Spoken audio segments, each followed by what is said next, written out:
पीछे मैंने एक वीडियो बनाया था रिप्रोडक्शन इन हॉनी बी, जिसपे कमेंट आया था कि भैया रिप्रोडक्शन इन ह्यूमन पे भी बनाइए। ठीक है, तो आज आइए आज देखते हैं रिप्रोडक्शन इन ह्यूमन। ठीक है, जो मान के चलिए मेल गैमेट है, ये फीमेल गैमेट है।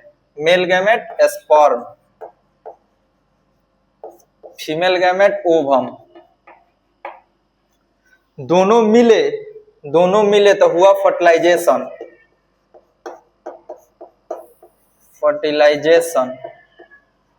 जब फर्टिलाइजेशन हुआ तो क्या बना? जाइगोट। जाइगोट से बना इम्ब्रियो, और इम्ब्रियो से हमारा बना क्या? फीटस। और फीटस से हुआ चाइल्ड। ये जो चाइल्ड है ये बॉय भी हो सकता है और गर्ल भी हो सकता है। जैसे मान के चले कि चाइल्ड है तो ये बॉय भी हो सकता है और गर्ल्स भी हो सकता है। ठीक है, बॉयज भी हो सकता है, गर्ल्स भी हो सकता है। ठीक है, दुनिया में आज तक कोई ऐसा दावा नहीं बना है जिससे केवल बॉय पैदा हो या फिर कोई केवल गर्ल्स पैदा हो। ठीक है, अगर कोई डॉक्टर या फिर कोई वैद्य हकीम अगर बोलता है कि मेरे पास में दावा है या ये ले लीजिए जिससे लड़का पैदा होगा, तो समझिए कि बस वो आपको ठग रहा है, ठगने का जुगाड़ लगाया है। ठीक है, अब देखिए मान के चलिए कि बॉयज हो या गर्ल्स हो, ये डिपेंड करता है किस पे? मेल पे। उसको हम देखते हैं आगे, जो कि डिपेंड करता है मेल पे।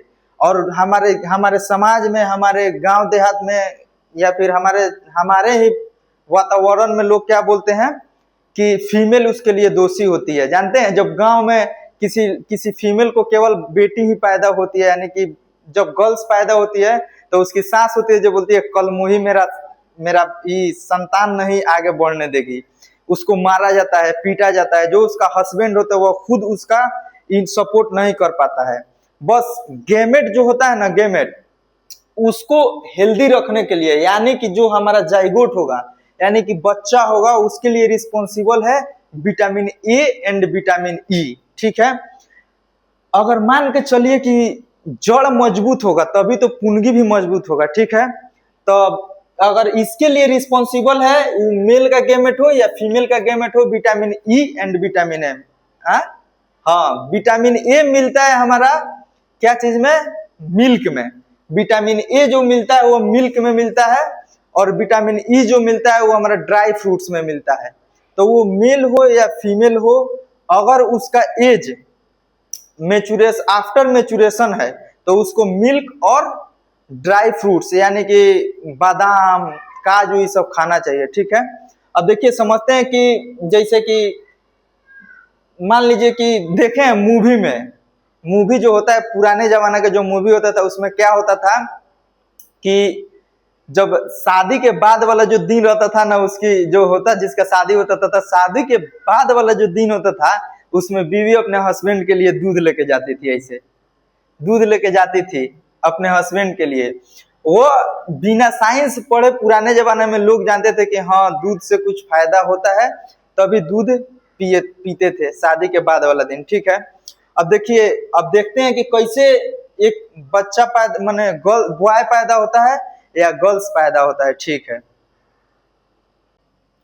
ई हो गया मेल और ई हो गया फीमेल। ठीक है, ह्यूमन बींग्स में जो क्रोमोजोम का नंबर होते हैं वो कितना होते हैं? 46। ठीक है, जिसमें से देख लीजिए मेल के पास में 44 अब प्लस XY, जो ये 44 को क्रोमोजोम है, ये बच्चा के बॉडी का फॉर्मेशन करवाते हैं, यानी कि हाथ पैर ये सब का फॉर्मेशन करवाते हैं।